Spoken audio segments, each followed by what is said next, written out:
上個星期五 Trump 開始釋出美伊談判嘅利好，市場好熱鬧啦，油價急跌，債息回落，成個亞洲股市升，美股期貨升 ，Bitcoin 又反彈。呢個好明顯就係一個好經典嘅 risk on，因為點解啊？戰爭風險下跌啊嘛，你油價跌啦，通脹預期咪減咯 ，Fed 嘅壓力又減細咗啦，嗰啲咁嘅美股啊、Bitcoin 啊一齊升，風險資產啊嘛，其實你同我都知。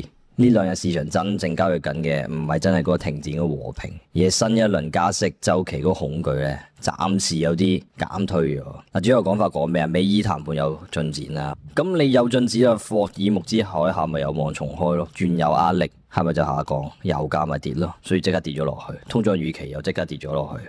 Fed 唔使咁鷹派，風險資產即刻反彈。但係呢一條邏輯咧就唔係完全啱得晒嘅，因為佢淨係講到睇所講，佢淨係講到第一層。問題係好多人都直接跳到去，喂，牛市翻嚟啦，放心追啦 ，Fed 放水啦 ，Bitcoin 見到好多人開始講，哇要起飛嘅。因為你要知道其實油價下跌，佢未必係等於通脹問題已經結束，通脹預期回落又唔等於 Fed 真係即刻會減息，地緣風險下降又未必係流動性全面喺度寬鬆緊。嗱，我哋作為一個成熟嘅投資者，我哋唔係淨係睇一條新聞，而我哋要睇下呢一啲咁嘅新聞有冇去改變到利率週期。係啊，你講得啱啊，係利率週期。因為市場其實佢而家佢唔係淨係因為個油價跌咗所以升，其實而家大家都好關心就係油價下跌會唔會令到通脹預期下跌？通脹預期下跌會唔會令到 Fed 唔再加息啊嘛？Fed 唔再加息會唔會又令到嗰個我哋上一期都有講過估值壓力？其實利率水平同利率週期係兩樣嘢，利率水平高啊，市場都仲可以慢慢適應，估值可以慢慢重新調整，資金可以慢慢揾到平衡。但問題係之前點解跌咗落去啊？因為條街好驚利率週期重新向上，因為都唔知道 Fed 會加幾多次，最後會加到去咩位，債息又會唔會抽高？債息頭先講過，債息一抽高，科技股嘅估值又要殺估值。如果你睇2022年咧嗰個下跌咧，其實佢最得人驚佢唔係一次加息啊嘛，係成個加息週期。又接近到0，加到去3啊或者4%，甚至更加高。所以市場最驚嘅唔係利率高啊，一路大家驚緊嘅係利率重新向上走咧，唔知邊度停啊去到。咁所以我哋知道點解呢兩日升啊，因為個通脹預期低咗，呢個先係市場真正鬆一口氣嘅地方。嗱，有一個數據咧，可能大家冇乜點留意，亦都好少人講。呢個美國6月密歇根大學消費者信心指數咧有啲調整咗，5年通脹預期咧而家個初值咧3.4%，咁佢係低過預期3.9嘅，然後之前嘅前值都係3.9，同埋我哋留意到1年通脹預期咧4.6，都係低過預期嘅4.9，嗱之前就4.8，嗱所以你要留意嗰個通脹預期咧係真係下降咗，咁但係你要知道其實佢係好微降。其實佢都仲係有啲高嘅。嗱，呢一種長期通脹預期下降咧，市場就係真正鬆咗口氣個地方，因為 Fed 好驚啊嘛，嗰個通脹持續得好耐啊，通脹固化、通脹預期失控啊嘛。咩叫通脹預期失控啊？即係話消費者覺得哇，以後啲嘢好貴啊，所以嗰啲企業又會提前加價，工人因為覺得未來啲嘢好貴，又要希望多啲人工啊，所以嗰啲合約要重新定價，投資者又要求更高嘅風險溢價，即係追逐更加多高風險嘅資產。咁所以咧，而家呢兩日升咧，唔係通脹實質消失咗，亦都唔係 Fed 有權馬上去轉鴿啊，因為個通脹其實仲好高，我聽講咗，而係市場最驚嗰個通脹預期失控，呢種情緒暫時撳住咗。最多嗰句佢唔係通脹問題解決咗，而係通脹恐懼咧暫時冇惡化到。嗱，我哋再講翻而家件事啊，美伊談判利好啦，霍爾木茲海峽有望重開，油價急跌。嗱，呢一個你睇好多新聞都會睇到。咁但係你要知道有望重開又唔等於完全恢復喎。全球能源供應唔會因為一條咁嘅新聞又即刻去翻打仗之前嗰個狀態喎。你而家現實好多問題，例如你船運公司敢唔敢即刻進入呢？保險費率係咪又下降咗呢？安全風險係咪排除咗呢？港口同埋航道嘅排期係咪恢復咗呢？產油國出口又係咪迅速恢復呢？喂，你要留意到一啲數據就話而家155至215艘油輪滯留咗喺海灣嘅區域喎，有啲分析又覺得要恢復到去戰前完整嘅流量，其實可能要去到2027年。所以而家有3個後續風險，首先航運安全保險都可能需要時間，第二個位就係能源需求回報可能會令到油價反覆，通行成本、運輸成本、地緣政治、日價有可能會取代咗封鎖風險，咁所以油價急跌，即係市場覺得最壞劇本唔會到啦，而唔係講多次就係唔係個通脹根源已經消除咗。嗱，講完嗰個通脹唔係真係走咗，我哋再講下一個中期大風險。我哋上期都有講過 AI 個 CapEx 可能會變成需求型通脹。我哋頭先講咗咁耐，油價嗰個位係一個供應型通脹，呢個需求型通脹 AI CapEx 可能會做到。因為嗱，供應型通脹通常都聯想到啦，最近就戰爭啊、油價、供應鏈。咁但係 AI而家都麻煩噶嘛。嗱，AI 有正面嘅嘢嘅，帶來生產力革命啦，提高企業效率啦，改變咗商業模式啦。但係呢一樣嘢，我哋上期都有講過，其實佢未真正從個科技上邊可以令到商業個效能放大咗。即係話 AI 令到個通脹咁低個時期咧，至少喺呢一刻未到。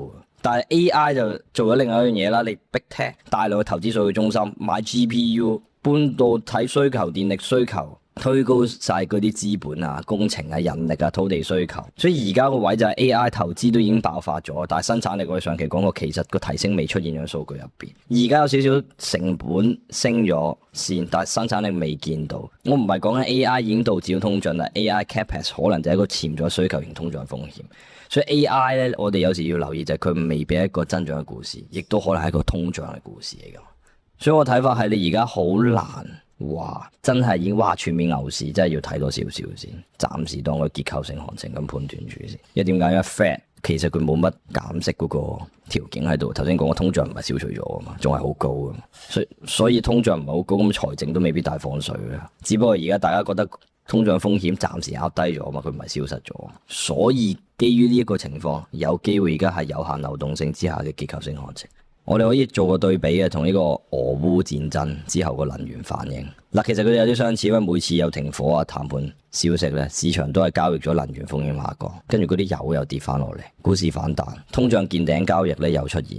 咁但係你會知道，當時亦都係供應鏈冇馬上恢復，庫存要重建，運輸同埋保險成本仍然好高，需求回報、地緣政治風險日價仍然存在。所以 Trump 而家講緊話個談判都好好啊，而家有啲談判消息嚟，好開心咁，所以市場就彈。但係我哋要睇下之後個供應係咪真係恢復到，油價咪真係穩定到，航運又咪真係正常到。所以一日半兩日反彈咧，唔代表而家存在問題已經結束。同埋我哋可以對比一下2022年嗰個加息週期。當年咧市場好痛苦，唔係因為某一次加息啊，係利率預期不斷咁樣上收。一開始都以為通脹暫時，後來發現通脹都唔係咁暫時，又再發現 Fed 其實要連續加息。最後嗰啲科技股、成長股、加密貨幣跌咗差唔多成年。所以我哋而家要問嘅問題唔係油價跌咗幾多，股市升幾多，係咪要重新嚟過 Bitcoin 彈幾多？真正嘅宏觀事件我哋要問咩啊？就係呢件事有冇阻止到市場重新定價新一輪加息週期先？但只要市場真係覺得新一輪加息週期暫時唔會出現咧，風險資產就有反彈空間，所以而家反彈啦，因為壓抑咗情緒。但係如果油價反彈嘅話，通脹預期再升嘅話，債息再抽高嘅話，市場就又會可能承壓翻。所以操作框架咧，我哋要睇幾樣嘢。第一，10年美債收益率會唔會重新上升咧？如果債息如果高位橫行，市場可以接受嘅話，咁都還可以嘅。但係如果債息又重新抽高嘅話，科技股 Bitcoin 會有壓力。第二樣嘢，嗰啲長期通脹預期會唔會回落咧？如果翻翻3.9% 或者更加高嘅話，市場應該又會再擔心 Fed 會再加息。同埋睇油價啦，企唔企得住啦？如果重新企上去85、90美金咧，通脹交易有可能有嚟了。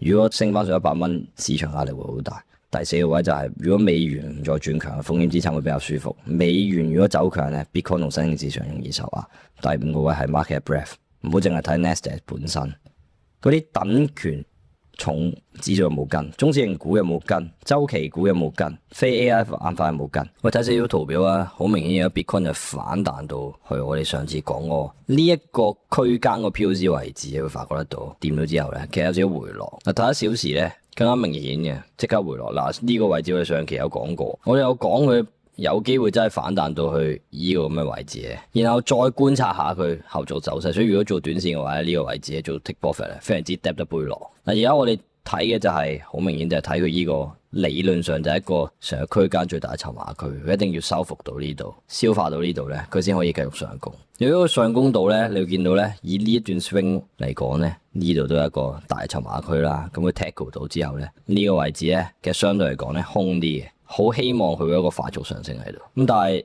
如果佢呢度 tackle 唔到嘅話咧，落翻嚟咧就係 VAL 嘅位置，吸住咧可能咧會好差，會繼續向下沉價。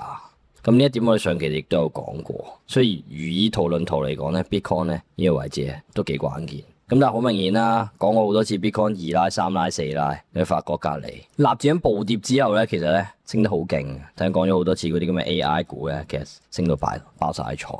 咁所以咧，相對嚟講咧 Bitcoin 一定係弱啲。咁但係美股有個隱憂個位就係在於以圖論圖，我會好驚呢個位置咧，佢 sustain 唔到咧，然後再跌落嚟。如果假設真係咁跌落嚟咧 ，Bitcoin 一定唔可以獨善其身，好災難性。因為我哋頭先有講過成個邏輯就係今次上升就係嗰個通脹預期下跌，嗰個周期性加息嗰個壓力降低咗。咁頭先講過啦 ，Bitcoin 係一個流動性敏感嘅資產。如果假設美股要下跌嘅話咧，代表住嘅可能就係之前上升嘅呢個邏輯崩壞，流動性敏感嘅 Bitcoin 一定係會跌得更加急。哇，好災難性，未至於話一定跌得好急啊，但係一定唔會太好咯。所以如果美股喺呢個位置咧，真係要 sustain 到，就算咧佢真係要咁打落嚟咧，佢都要快速反彈翻上去，咁樣咧代表住成個科技股都係唔錯啊嘛。但係而家咧，我認為咧有啲隱憂嘅，真係要小心咁樣打落嚟，因為你發覺得到。頭先講嗰啲亞洲股市全部都上升，你會發覺到呢一段咧，其實同納指嗰啲上升咧有啲相似嘅。你而家冇嘢驚啊，你係驚佢呢個位置咧係最後第5浪嗰個流動性奪取，然後咧佢就喺度金乸搭白咁樣，然後咧做個頂下跌。咁呢個係好驚嘅一個位置，所以從圖表嚟講咧，會高度留意呢啲嘅做法。Bitcoin 一定係 relatively 弱啲嘅，咁但係如果佢真係可以喺 POC 位置 tackle 到嘅話咧，唔可以講佢話即刻已經破頂啦，唔敢講咁多呢啲嘢住嘅。講真，困難重重，但係至少過到呢度嘅話，下一段呢度都叫做可能有少少小日子可以過到。所以我哋而家關鍵係睇利率週期會唔會重新啟動，就唔係淨係個別嘅新聞。嗱，我哋之後要睇咩？美伊戰爭係咪真係結束啦？嗰啲協議係咪真係正式簽署咗啦？第二個位，霍爾木茲海峽係咪真係恢復正常航運？油價又會唔會升 ？PCE CPI 係咪真係通脹降溫？議息嘅語氣係由壓制預期啊，定係準備加息 ？Big Tech AI Capex 會唔會俾到市場質疑 ？Big Tech 自由現金流會唔會壓縮？呢種升市咧，唔係話唔做得，但係你知自己做緊乜？有機會而家呢兩日只係結構性嘅行情，你都仲未去 firm 到全面牛市係咪真係嚟到？所以總結少少嗱，油價急跌真嘅，長期通脹個預期回落都係真，預期啊，債息回落都係真，風險資產反彈都係真，但係你唔好咁大安旨意就話和平嚟啦，又要牛落回了，因為個通脹未消失啊，同埋佢一未消失 ，Fed 就未必有權全面放水，所以呢個位係咪全面可以冇路追咧？我有啲保留，因為而家市場真正交易緊嘅最壞嘅加息週期劇本暫時未發生。我係花多，如果你覺得呢條片幫到你睇清咗市場真正嘅底層邏輯，like subscribe set 埋 alarm，我哋下條片再見，拜拜。